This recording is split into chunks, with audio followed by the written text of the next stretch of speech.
This is the Late Round Podcast with your host, JJ Zacharisa.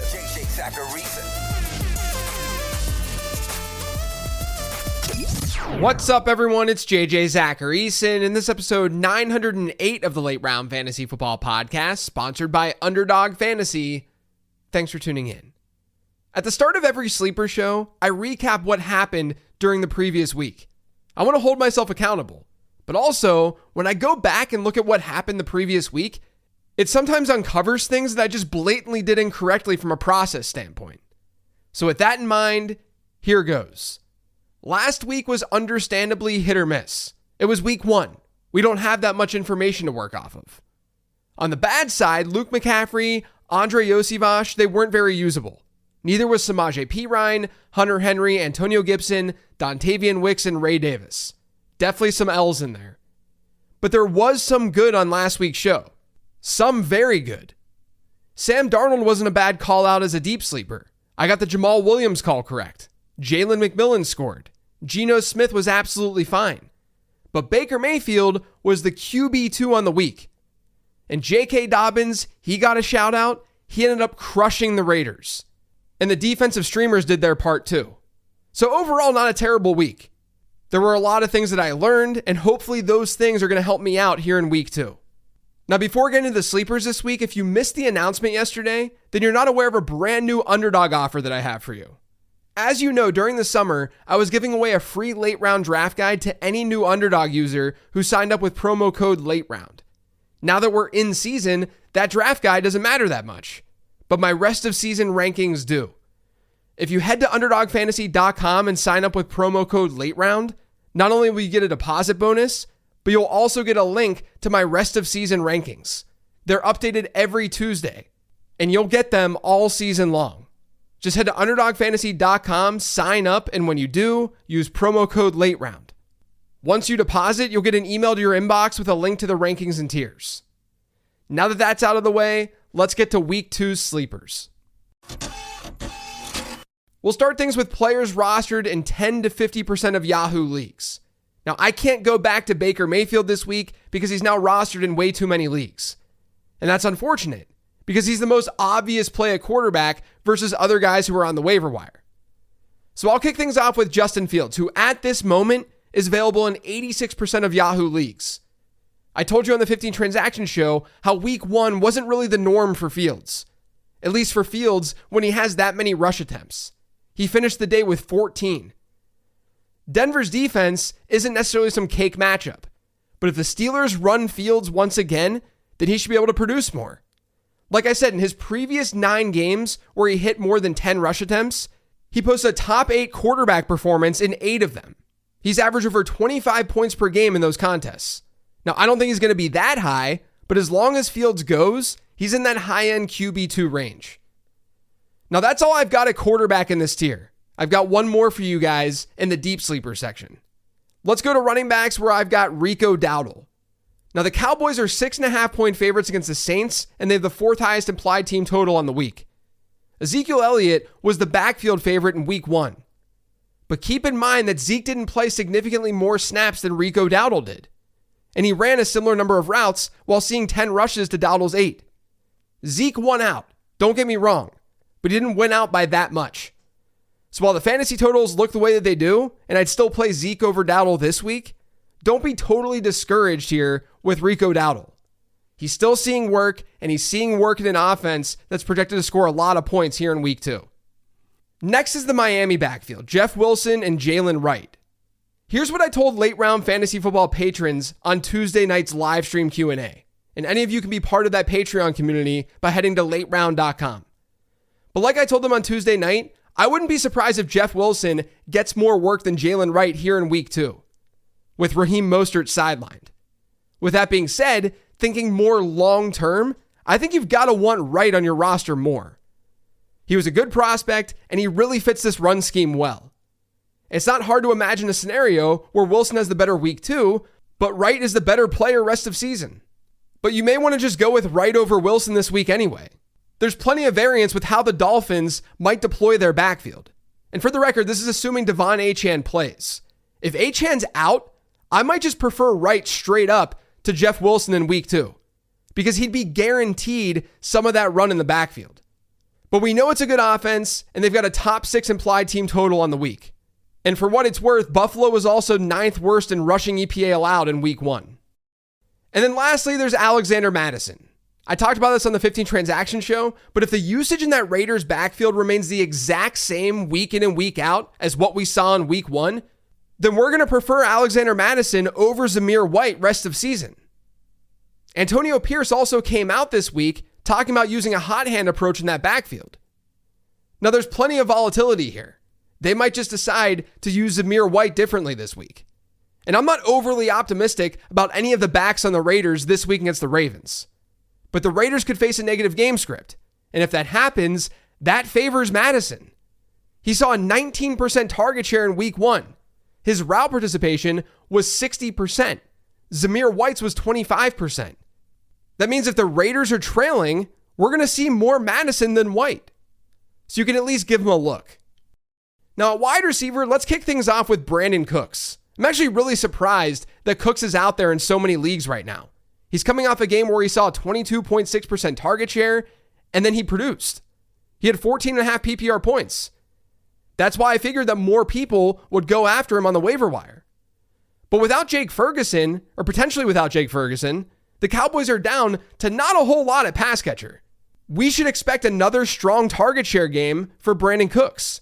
And that's all we can ask for in a game where the team has a high implied team total. Demarcus Robinson is my preferred choice for the Rams, outside of Cooper Kupp. To me, there's a lot less risk that he gets rotated in and out of that lineup throughout that game against the Cardinals this weekend. And that game's going to be played without Puka Nacua. But let's just talk about this situation because I have Tyler Johnson on my deep sleepers list. I brought up both guys on the 15 Transaction Show, and a lot of what I said still applies. All of it still applies. Robinson has the experience and he has the production in this offense. He had 5 top 30 performances across his final 6 games last year. He ran more routes in week 1 than Tyler Johnson did.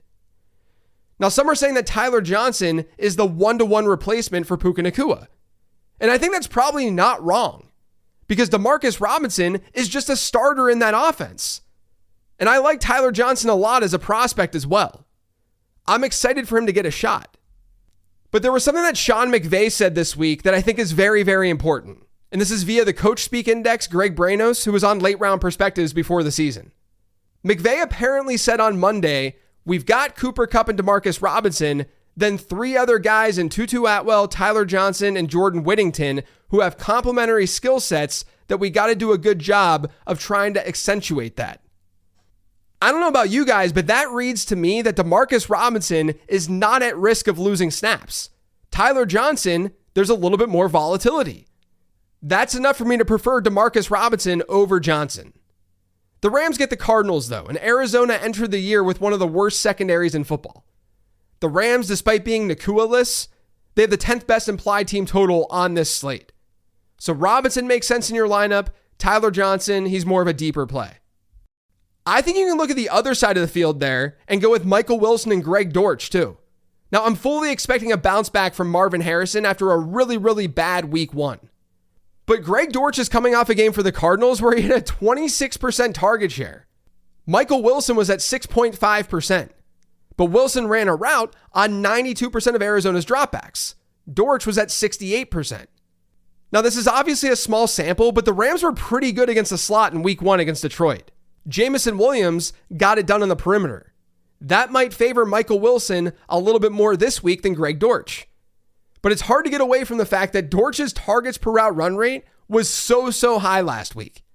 Either way, both wide receivers make for decent exposure in a potential high-scoring game. I'm not quitting Adonai Mitchell. He didn't come through last week, but he could have had a couple of scores in that game against the Texans. And like I said on the 10 Trends episode, his peripherals were not bad in that contest. He had a 26% target share, and his route participation was 75%. I think the fear with the Colts this week is how much they're going to actually have to air it out, because Green Bay doesn't have Jordan Love. But the peripherals, the upside, that's enough for me to go back to Adonai Mitchell one more week. And then there's Wan'Dale Robinson. Washington's secondary is absolutely brutal. We saw that last week. They actually gave up 3 slot touchdowns to wide receivers in week 1 against Tampa Bay. That's according to PFF. Now, Wan'Dale Robinson is obviously not Chris Godwin, and Daniel Jones is not Baker Mayfield. But Robinson did see a 31.6% target share in week 1, which is absolutely bonkers. If there's ever a week where the Giants could get things going through the air, it's week 2, because Washington's secondary is very bad. Now, at tight end, I'm going to go back to the Rams. I'm going to talk about Colby Parkinson. His stat line was fine enough in week 1. He scored 8.7 PPR points, and he had a 10.4% target share. But he ran a route at the 9th highest rate among all tight ends last week. And then obviously Puka Nacua is out. So there could be more looks going his way than we'd otherwise project. And then finally, we have our cardio king, Cade Otton. Otton ran a route on 88% of Tampa Bay's dropbacks in week 1. That was the 5th highest mark in football. Now, obviously the Bucs took advantage of other matchups in that game. Otton only had a 7% target share, but Detroit could be a better matchup. The Lions have been a top 10 opponent for tight ends in each of the last 3 seasons. The Bucs could see a nice negative game script in that game too. Next, we have players who are rostered in fewer than 10% of leagues, so we're digging a whole lot deeper here. And I regret to inform you that we're starting things off with Daniel Jones.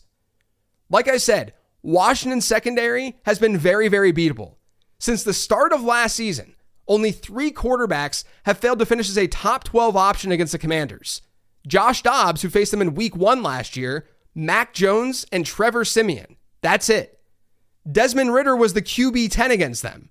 Tyrod Taylor, QB 6. Tommy DeVito, QB 5.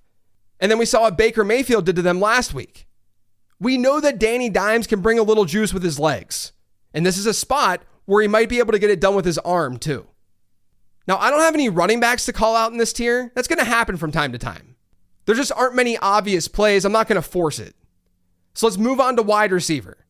Now, as I mentioned on the 15 Transaction Show this week, Jalen McMillan played as a starter for the Bucs. He's obviously competing for targets against 2 really good wide receivers, but he can still carve out a role in that offense. And it's an offense that's facing one of the better matchups this week when they go to Detroit. Not only could that game shoot out, but there's a chance for a negative game script for more passing. So McMillan is fine in deeper formats. And I can't believe I'm saying this, but Quentin Johnston, he's making the show this week. In week 1, he ran the 2nd most routes among Chargers wide receivers. He ended up seeing a 21% target share. And his average at the target, it was pretty reasonable at 10.6. Carolina was absolutely torched last week. And that's who the Chargers get this week. So given usage, Johnston actually can work. Now, I've been mentioning how the Steelers just never do well against slot wideouts. And that's partially what led to Ray McCloud leading the Falcons in receiving last week. This week, the Steelers get Denver. And Denver's top slot man in week 1 was rookie Devon Vele. Now, Vele's route participation, it was just 61% last week. That was lower than both Josh Reynolds and Cortland Sutton. But he did see a 19% target share. And again, he has the matchup in this game. He's only a desperation play, but I do think he's interesting. I wanted to call him out because of the matchup. Andre Yosivash, he gets one more shot this week with T. Higgins trending in the wrong direction. The whole entire Bengals offense disappointed last week, but Yoshi ran a route on every single Cincinnati dropback, and he had a 21% target share. Those are peripherals that you love to see on a team with Joe Burrow. You just have to hope that you get a better version of Joe Burrow here in week 2. Now, at tight end in this tier, Hayden Hurst has a revenge game against the Panthers. And I actually think that he's an interesting streamer. He had a 79% route participation last week, and he had 12% of LA's targets. He was their tight end 1. And Carolina, like I've been saying, they're beatable. So Hurst is an okay deep streamer. And then there's Zach Ertz, who's probably a safer option than Hurst. He gets the Giants. Ertz had a 79% route participation in week 1 and a 17% target share. Again, we're just looking at peripherals here, and we're leaning into them. Ertz is the tight end 1 on that Washington team. And he's facing a defense that allowed a top 10 EPA per dropback rate last week against Sam Darnold.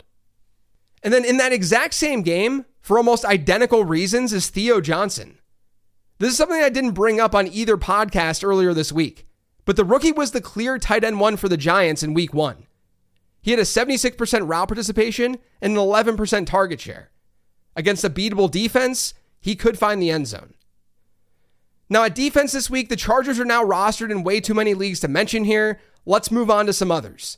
You could look at Seattle and New England because the Patriots have an implied team total under 18 points. And Jacoby Brissett was actually pressured at the highest rate in football last week, according to Next Gen Stats. And then Jacksonville against Cleveland, that seems like an obvious streamer as well. The Browns faced the Cowboys last week, yes, but Deshaun Watson was pressured at the third highest rate in football, and he looked absolutely horrific. So I think the Jags are in play too. Now, just like last week, I'm going to put together a Champions Mode entry over on Underdog based on the sleepers that I just talked about. Last week's didn't work out.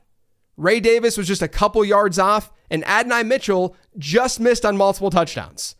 But I definitely got the J.K. Dobbins one right. I actually feel okay about the process for those picks. But let's look at week 2. There aren't as many choices as last week, but I'll make some picks based on what's available. The first player I'm going to add is Daniel Jones. We're going to go higher than 208.5 passing yards. Next, we're going to go higher than 36.5 rushing yards for Rico Dowdle, because that's one of the players that's available. And then we'll finish it off with another Colby Parkinson touchdown. I say another because I thought he might score last week.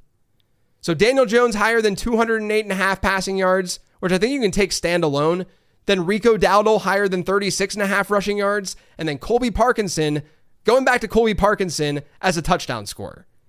Check all of that out over on UnderdogFantasy.com and make sure when you sign up, you use promo code LateRound. That's it for today's show, though. Thanks to all of you for listening. If you yet subscribe to the Late Round Fantasy Football Podcast, make sure you are by searching for it pretty much anywhere podcasts can be found. And don't forget to follow me on Twitter @LateRoundQB. Thanks for listening, everyone. You got 2 episodes tomorrow. The mailbag drops early in the morning, and then I got another episode of Late Round Perspectives. I'll talk to you then.